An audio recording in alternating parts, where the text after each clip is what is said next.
नमस्कार दोस्तों। आज हम जानेंगे कंप्यूटर के डेवलपमेंट की कहानी। वो कंप्यूटर जिसके बिना आज हम एक मिनट भी नहीं रह सकते। आपके हाथ में जो फोन है ना, वो भी एक तरह का कंप्यूटर ही है।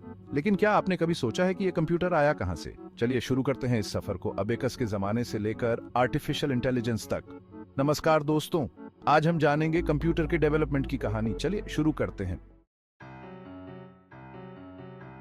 तो दोस्तों, कहानी शुरू होती है हजारों साल पहले बेबीलोन सभ्यता से। यहाँ हमारे दादाजी के भी दादाजी रहते थे। यहाँ के लोगों ने एक अजीब सी दिखने वाली चीज बनाई जिसे कहते हैं अबेकस। लकड़ी का एक फ्रेम और उसमें लगी हुई तारें जिनमें कुछ मोती पिरोए होते थे।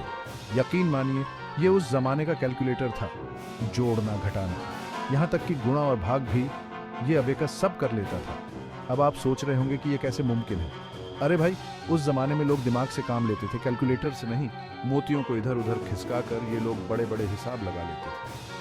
अबेकस का इस्तेमाल सदियों तक चला और अलग अलग जगहों पर इसे अलग अलग नाम दिया गया। चीन में इसे स्वान पैन कहते थे, जबकि जापान में इसे सोरोबन के नाम से जाना जाता था। तो दोस्तों, ये थी कहानी अबेकस की, जिसने कंप्यूटर की नींव रखी। दोस्तों, अबेकस के बाद आई एक और क्रांति जिसने गणित की दुनिया ही बदल दी। जी हाँ, मैं बात कर रहा हूं लोगारिथम की। ये लोगारिथम क्या बला है? अरे भाई, ये एक ऐसा जादू है जिससे बड़े से बड़ा गुणा और भाग भी चुटकियों में हो जाता है। ये जादू दिखाया था हमारे प्यारे बेबीलोन वालों ने। उन्होंने लोगारिथम की टेबल बनाई जिससे मुश्किल कैलकुलेशन भी आसान हो गई। मान लीजिए आपको 12,345 को 6,789 से गुणा करना है। अब बिना कैलकुलेटर के ये करना कितना मुश्किल है, ये तो आप जानते ही हैं। लेकिन लोगारिथम की मदद से आप इसे मिनटों में कर सकते हैं। बस आपको 12,345 और 6,789 का लोगारिथम टेबल में देखना है, उन्हें जोड़ना है और फिर उसका उल्टा लोगारिथम देखना है। बस हो गया गुणा। अबेकस के बाद आई मिस्र सभ्यता, जिन्होंने कैलकुलेशन के तरीकों में और भी इजाफा किया। मिस्रवासी भी बेबीलोन वालों से कम नहीं थे। उन्होंने भी अपना खुद का अबेकस बनाया जिसे कहते हैं मणिका एवं तार अबेकस। ये अबेकस थोड़ा अलग था। इसमें लकड़ी के फ्रेम की जगह होती थी एक प्लेट जिसमें सीधी रेखाएं खींची होती थी, और मोतियों की जगह होते थे छोटे छोटे पत्थर या मिट्टी के टुकड़े। ये पत्थर रेखाओं पर इधर उधर खिसका कर कैलकुलेशन की जाती थी। ये तरीका काफी मशहूर हुआ और बहुत समय तक इस्तेमाल होता रहा। चैप्टर 4, टाइटल, जापान का कंप्यूटिंग ट्रे गणना का नया अंदाज। दोस्तों, अब हम पहुंचते हैं जापान, जहां कैलकुलेशन के लिए एक नया और बेहतरीन तरीका इजाद हुआ, कंप्यूटिंग ट्रे। ये एक लकड़ी की ट्रे होती थी जिसमें कई खाने बने होते थे।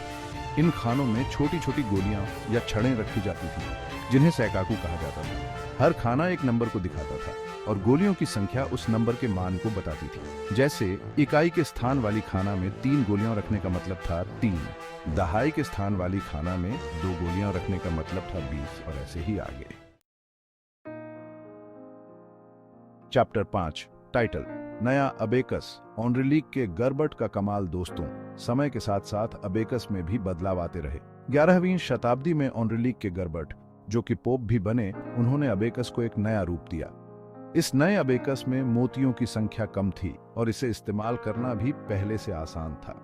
इस नए अबेकस का इस्तेमाल यूरोप में बहुत जल्दी फैल गया और यह व्यापारियों और गणितज्ञों के लिए एक जरूरी चीज बन गया। Chapter 6, title, slide rule, William Oughtred का आविष्कार। दोस्तों, 17वीं शताब्दी में एक और क्रांतिकारी आविष्कार हुआ जिसने कैलकुलेशन की दुनिया को बदल दिया, स्लाइड रूल। इस अद्भुत उपकरण का आविष्कार किया था विलियम आउट्रेड ने। स्लाइड रूल में लकड़ी या हाथी दांत की बनी 2 स्केल होती थी जिन्हें एक दूसरे पर खिसकाया जा सकता था। इन स्केल पर लोगारिथम स्केल बने होते थे जिसकी मदद से गुणा, भाग, वर्गमूल, घनमूल आदि मुश्किल कैलकुलेशन बहुत आसानी से की जा सकती थी। स्लाइड रूल का इस्तेमाल इंजीनियरों, वैज्ञानिकों और छात्रों द्वारा बहुत किया जाता था। चैप्टर 7, दोस्तों, 17वीं शताब्दी में ही फ्रांस के एक गणितज्ञ ब्लेज पास्कल ने एक ऐसी मशीन बनाई जो सिर्फ जोड़ने का काम कर सकती थी। इस मशीन का नाम था पास्कलिन। पास्कलिन में कई गियर और पहिए लगे होते थे जिन्हें घुमाकर संख्याएं डाली जाती थी। यह मशीन अपने आप कैरी फॉरवर्ड भी कर लेती थी, जो उस समय एक बड़ी बात थी। हालांकि पास्कलिन केवल जोड़ने का काम कर सकती थी, लेकिन यह आधुनिक कंप्यूटर की दिशा में एक बड़ा कदम थी। चैप्टर 8, बिजली का धमाका, एक नई क्रांति। दोस्तों, 18वीं शताब्दी में बेंजामिन फ्रैंकलिन ने बिजली की खोज की। यह खोज दुनिया के लिए एक बहुत बड़ा कदम साबित हुई। बिजली ने न केवल हमारे घरों को रोशन किया, बल्कि इसने टेक्नोलॉजी के क्षेत्र में एक क्रांति ला दी। बिजली की खोज ने ही आगे चलकर इलेक्ट्रॉनिक कंप्यूटर के विकास का रास्ता साफ किया। चैप्टर 9, हेलो, कौन बोल रहा है? टेलीफोन का आविष्कार। दोस्तों, 19वीं शताब्दी में अलेक्जेंडर ग्राहम बेल ने टेलीफोन का आविष्कार किया। यह आविष्कार संचार के क्षेत्र में एक क्रांति थी। पहली बार लोग दूर रहकर भी एक दूसरे से बात कर सकते थे। टेलीफोन के आविष्कार ने दुनिया को छोटा कर दिया और लोगों को एक दूसरे से जोड़ने में बहुत मदद की। चैप्टर 10, एप्पल का कमाल पर्सनल कंप्यूटर का जन्म। दोस्तों, 20वीं शताब्दी के अंत तक कंप्यूटर काफी विकसित हो चुके थे, लेकिन ये अभी भी बहुत बड़े और महंगे होते थे और इन्हें केवल बड़ी बड़ी कंपनियां और सरकारी विभाग ही इस्तेमाल कर पाते थे। लेकिन 1977 में एप्पल कंप्यूटर ने एप्पल ट्री नाम का एक ऐसा कंप्यूटर बनाया जो छोटा, सस्ता और इस्तेमाल में आसान था। यह पहला सफल पर्सनल कंप्यूटर था और इसने कंप्यूटर क्रांति की शुरुआत की। तो दोस्तों, ये थी कंप्यूटर के विकास की कहानी। अब एकस से लेकर आर्टिफिशियल इंटेलिजेंस तक हमने देखा कि कैसे इंसानों ने कैलकुलेशन करने के तरीकों को बेहतर बनाया है। आज हमारे पास ऐसे जबरदस्त कंप्यूटर हैं जो कुछ ही सेकंड में वो काम कर सकते हैं जिन्हें करने में इंसानों को बरसों लग जाते थे।